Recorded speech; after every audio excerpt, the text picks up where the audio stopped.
Hi Liz, I'm going to answer your questions in the order that you asked them. So number one, what courses do I teach? I teach undergraduate courses such as TE 150. I teach master's level courses to teachers. They have to do with research, and I teach doctoral level courses to doctoral students, and that has to do with educational psychology and research. Two, how long have I been teaching in the profession? I've been teaching at MSU since 1990. I came here right after I finished from Stanford, so I've been teaching for that long. And before that, I was a public school teacher. I was a high school teacher in Hawaii and also in Ohio, science teacher. Three, how relevant have I found language or cultural differences to be in my classrooms? I don't really understand this question, but language differences, I'll just give you one example. In some of my classes, especially my doctoral classes, I have international students and US students. And there's a very different way sometimes in how students from these cultures talk and how professors talk. So let's say in Asian cultures, the professors are usually the ones who talk all the time, and a good student is one who listens and listens well. A good student does not talk very much. A good student doesn't ask questions. A good student really doesn't disagree, those sorts of things. So, as you know, the way that I prefer to teach is to have a lot of discussion, and so those sorts of language and cultural differences are something to be aware of, and it makes for interesting teaching.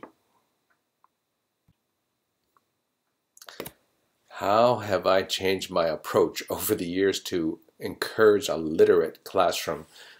Now, you didn't define for me what literate means, but let's just say it means the ability to read and write and speak well. Maybe I've changed in that at first maybe I thought that to learn the material meant to really be able to just sort of understand the main ideas and to get them correct, let's say, in a class. And maybe now I'm a little bit more towards the idea that you shouldn't just be able to understand it, but you should be able to speak it and say it and have a conversation with somebody else about it, or to write about it, or to understand what somebody else is saying.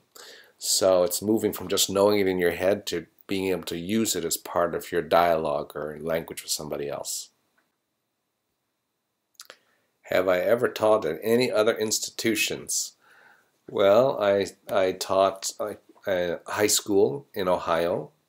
I taught high school in Hawaii. I taught as a graduate student at Stanford, and I also taught public school, private school, I mean, also while I was a doctoral student there. And then here in Michigan, I've taught also in the public schools around here as well, in Lansing as well as Flint. So I've taught in a number of different contexts. How would I explain the literacy differences between the different institutions? Oh my God, this is such a big question. So I'll do my best. The literacy differences. Well, I think as I move more towards from public schools to university, the literacy requirements are different in that the way that you write is much more formal. The way that you speak is much more formal. So when I ask students to tell me about what they mean when they say something, I'm expecting it to be a little bit more precise at the college level, a little bit more articulated. I don't accept students to say, well, you know what I mean, right? And you know what I mean, that kind of thing. It's okay when you're just having a conversation with a friend or a family, and maybe in, high school, that's fine. But I think as you move into the university, your speaking and the way that you are considered literate is much more, has a higher standard, and you have to be much more explicit and clear about how you speak. Have I found that because I'm at a high something university like MSU that the literacy demands are higher. Yeah, I think I just addressed this in the previous question that um, I think that's how you can, almost in some ways, that's how you can tell whether a university is high level or not, by the way that the students use language in their writing and speaking. I think the higher the level, the more the students are able to be to use language effectively, in not just the formal academic way, but maybe creative ways as well. Whether they're giving a lecture or telling a story, or writing an essay or writing a fiction, they can do it at a very high level. Next question: what literacy skills do I need on a day-to-day basis? Well, speaking and writing, but maybe most important, listening. I don't know if you consider that to be a literacy skill, but listening is very important. What professional preparation would I recommend for somebody who wants to advance in teaching? Professional. Well, I would say please get yourself into a classroom and get lots of experience. So that's one. Number two, figure out what you want to teach, and not just anything, but you find something you really, really love to teach. I don't think that's emphasized enough. I think teachers are told that they should just love their kids, and that's good enough. No, you should also love the subject matter that you're teaching. You should have some sort of feelings about it that you really want to share. So really fall in love with your subject matter. So those are two important things.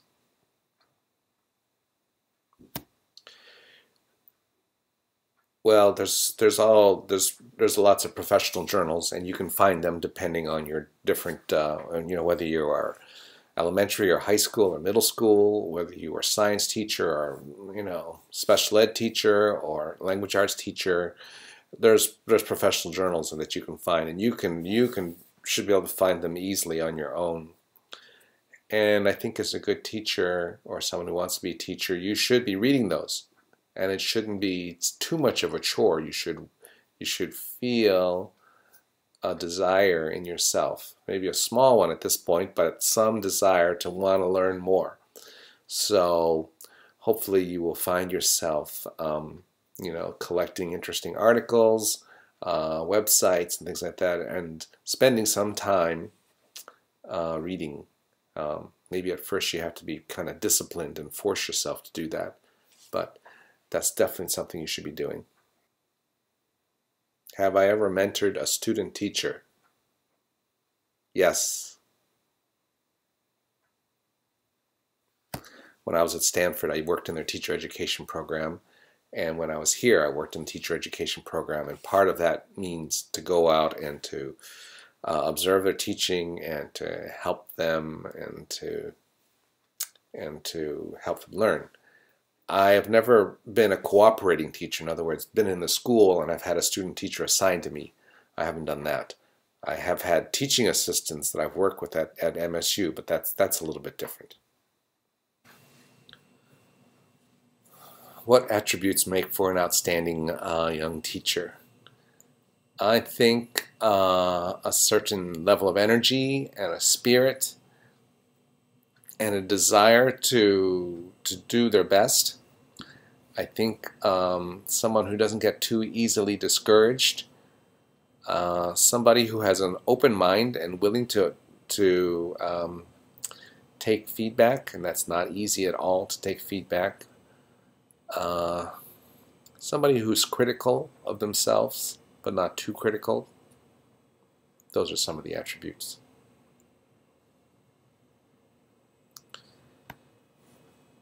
The environment that I work in and the communication style that characterizes this environment. Well, I work with students and I work with other faculty, and there's a combination of face-to-face interactions and online interactions. Increasingly more and more takes place either through email or Skype, or through online teaching. So, and then there's the face-to-face interactions. I much prefer face-to-face interactions, although it's not always possible. But I think in general that's, I don't necessarily want to say it's better, but that's just my preference. Can I think of times when I had to simplify complex information for someone who was trying to learn it? Yes, every Tuesday and Thursday, but I think it's from 10:20 to 11:40, PE 150. So anyways, no, I think that's what teachers do. They take ideas that are pretty complicated and they figure out a way of doing two things. They figure out a way of making them understandable. I mean really understandable, which means not only just knowing the definition, but seeing how it connects to the real world and making that seem interesting and meaningful to the students. So that's the job of teachers, and that's what I do every Tuesday and Thursday, among other times.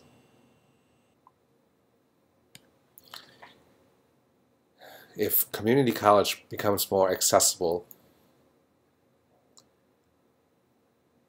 I see that as impacting MSU by maybe allowing a greater diversity of students to come to MSU. They don't have to pay 4 years of MSU tuition. So that makes it easier for students to come here. And so I think with a more diverse student population, in other words, there'll be maybe students who are from different socioeconomic backgrounds, or maybe even some students who are older, as well. Anyways, with a more diverse population, I think that's going to make teaching both more challenging and more interesting. More challenging, of course, because your group isn't as homogeneous anymore. They're not all just fresh out of high school, which is a pretty homogeneous group in some ways. But there's also more potential because you have more different points of view.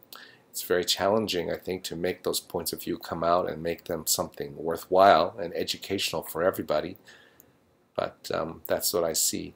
So I look forward to it personally. And that was my 15 answers. So I hope you found some of this useful. If you have questions, just talk to me. See ya.